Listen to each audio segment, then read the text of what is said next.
What's up, everybody? Welcome to Podcast Now. I'm Alex, and in this video, I want to give my impressions of the Guardians of the Galaxy game. Obviously, it was announced today, just a few minutes, hours, whenever I guess you guys are watching this video. We got to see the trailer, and then we got, I believe, like an 11-minute, turned out that gameplay reveal, and it showed a lot of stuff. Now, obviously, the game comes out this year, comes out, I believe, October 26th, comes out on current gen, last gen, PC, all of that stuff, okay? Now, look, the title, the thumbnail is my basic feel of the game. It looks okay. I'm going to walk you through because I had a lot of different emotions watching this, okay?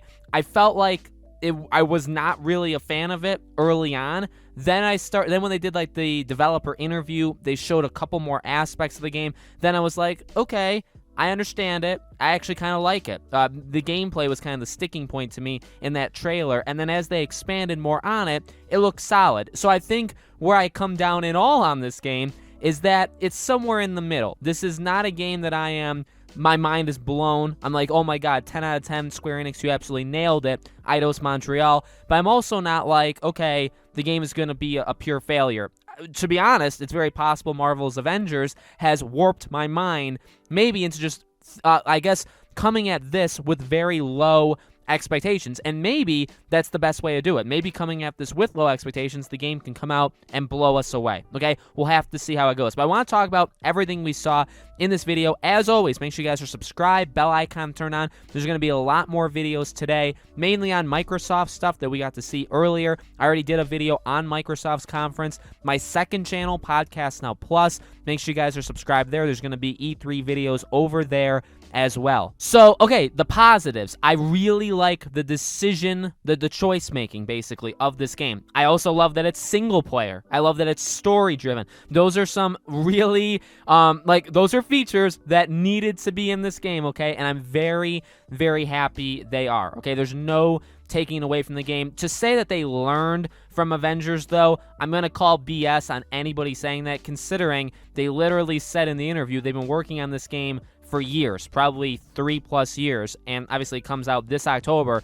The game comes out a year after Avengers. They, in my opinion, they would not have had time to completely flip the script on the entire game if, say, they were making a co-op game much like Avengers, and they saw what happened, and they flipped it last second.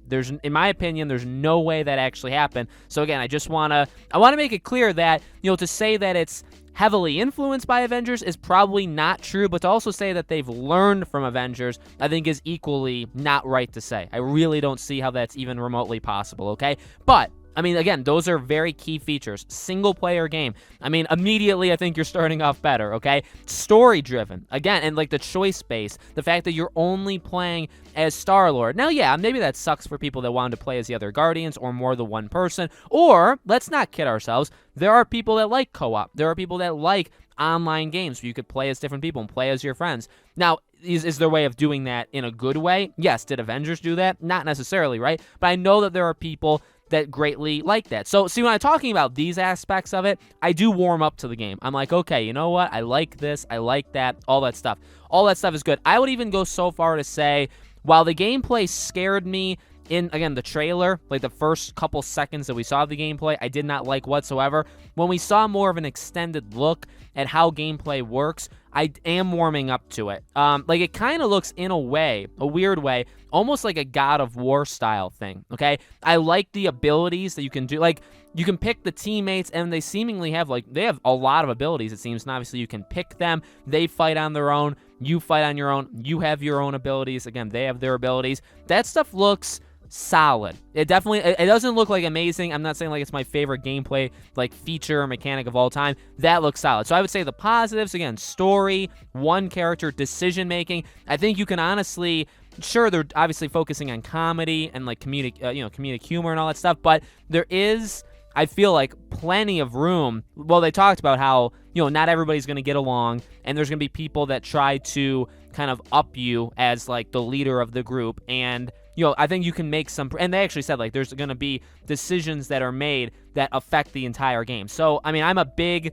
fan of choice-based games, okay, or just decision-making stuff. I do like those games. There's always, whether or not they do it, there's always potential. There's always potential that it could be emotional. There's always potential that the kind of butterfly effect thing, right, can actually, like, work and be really, really good. There's also potential of complete and utter failure, though, or all these decisions leading to, like, one main decision at the end. No matter what you do in the whole game, there's, like, one decision at the end, kind of like Life is Strange, right? That is on the other side, like on the weaker aspect of what you could do. So ultimately, it's a wait and see. In terms of the weaknesses, the humor to me was not always good. It was very, very hit or miss. Now, they cherry-picked sections of the game, okay? I'm not going to say, like, oh, well, it was like 10 jokes in a row that didn't work. No, some jokes work, some jokes didn't work, and they're clearly taking from different sections of the game. So it's hard, I would say, to judge them on that. Then you have, I would say, the voice acting. I'm not a fan.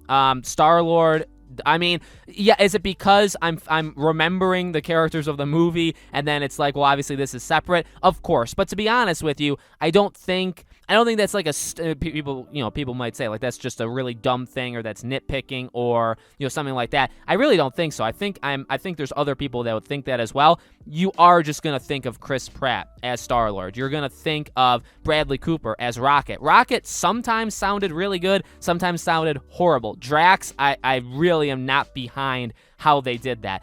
How they look, like, it doesn't... Well, okay, there's actually two parts of this. Like, I guess, like, their costumes, right, their outfits, I'm kind of okay with, especially Gamora. I actually really like their style all the way with Gamora, okay? In terms of the visual look of the game, well, it's definitely not a next-gen only game. You know what I mean? And I laugh at that in a way because it's like, clearly it's, I listed the platforms, right? It's for last gen, it's for current gen, it's for PC. This is not a game made for the ground up for next gen. It doesn't look...